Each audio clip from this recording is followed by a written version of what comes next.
Hi, this is Lieutenant Indra speaking. I will share to you anything about military based on my experience. So don't go everywhere, stay tuned on this video. Thank you.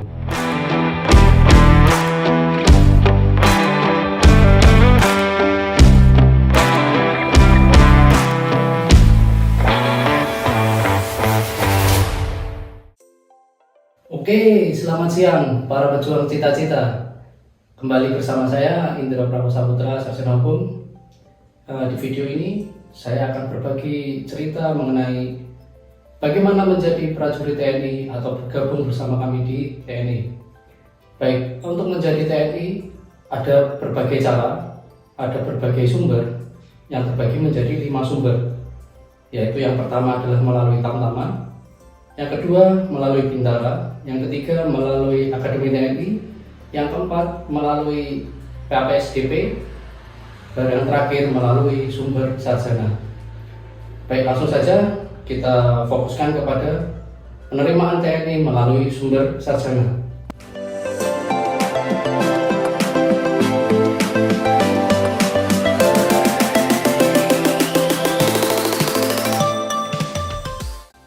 Baik, untuk bisa mendaftar melalui sumber sarjana pastinya rekan-rekan semua berasal dari sarjana atau S1.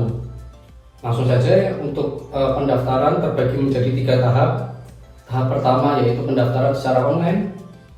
Kemudian tahap yang kedua itu melalui tes tingkat daerah. Yang ketiga yaitu tingkat pusat. Baik, pendaftaran online nanti rekan-rekan bisa melakukannya di website resminya Mabes TNI di bidang pendaftaran. Di situ akan tertulis dengan lengkap persyaratannya apa saja, kemudian materi tesnya juga apa saja, ada lengkap di situ. Kemudian yang kedua melakukan validasi yang kemudian akan diumumkan kapan proses seleksinya. Setelah itu memasuki tes atau seleksi.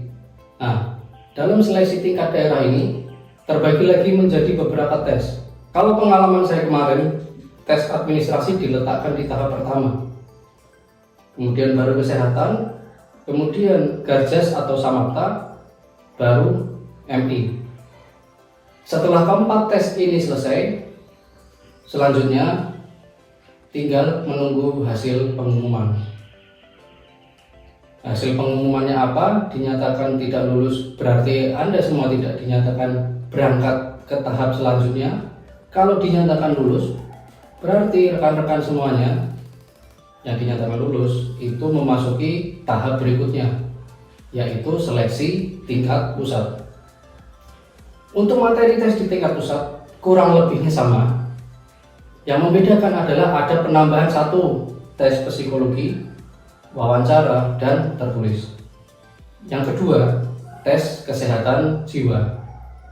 Yang ketiga, yaitu adanya penambahan sub-tes di bidang kesehatan seperti telinga, mata, dan organ tubuh yang lain. Dan itu tidak ada dilaksanakan di tingkat daerah. Jadi untuk di tingkat pusat ini, karena saingannya sudah berbagai dari daerah, mulai dari Indonesia Barat sampai dengan Indonesia Timur, nah sehingga proses seleksinya diperketat, materinya ditambah. Untuk bobot tes semua sama, mau daerah mau pusat semua sama bobot tesnya. Yang membedakan adalah saingannya. Jadi untuk materi tes tidak ada yang susah. Saya bilang sekali lagi, materi tes tidak ada yang susah. Semuanya bisa kita lalui.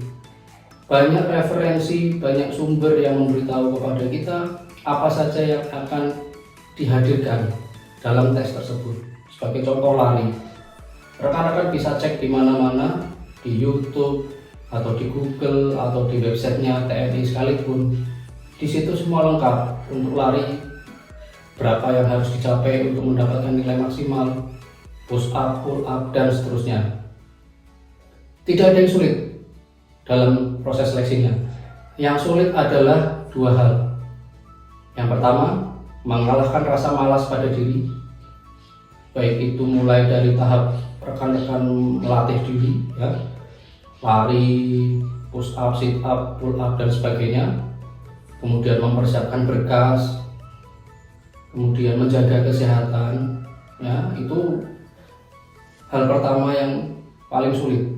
Malas mengetahui kemampuan diri, malas mengetahui kondisi diri. Yang pertama. Yang kedua, kesusahannya atau kesulitannya yaitu selalu merasa melihat orang lain lebih, padahal kita juga mampu mengalahkan orang lain. Artinya apa? Sebagus apapun lawan kita atau musuh kita, yakinlah bahwa diri kita mampu untuk melampaui. Kalau kita yakin, pasti kita bisa. It's not that hard. Ya, kita harus melampaui musuh kita. Bagaimana caranya?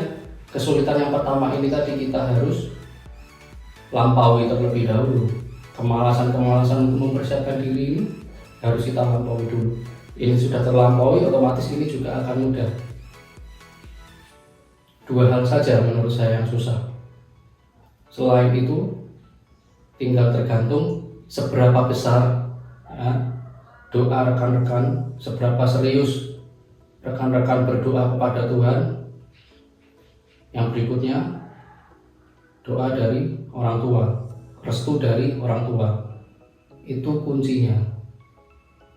Dua ini tidak dilakukan, berdoa maupun minta doa restu orang tua, sama saja bohong. Sekeras apapun kita mencoba, akan sulit. Ingat teman-teman ya, yang sulit adalah pertama,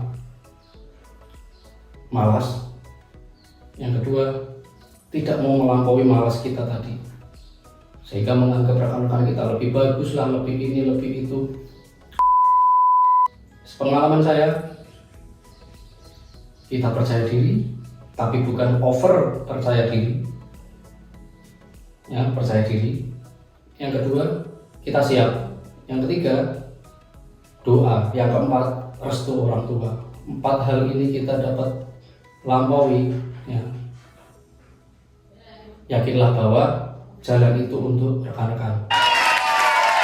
Itu saja video saya kali ini. Tetap semangat para pejuang cita-cita.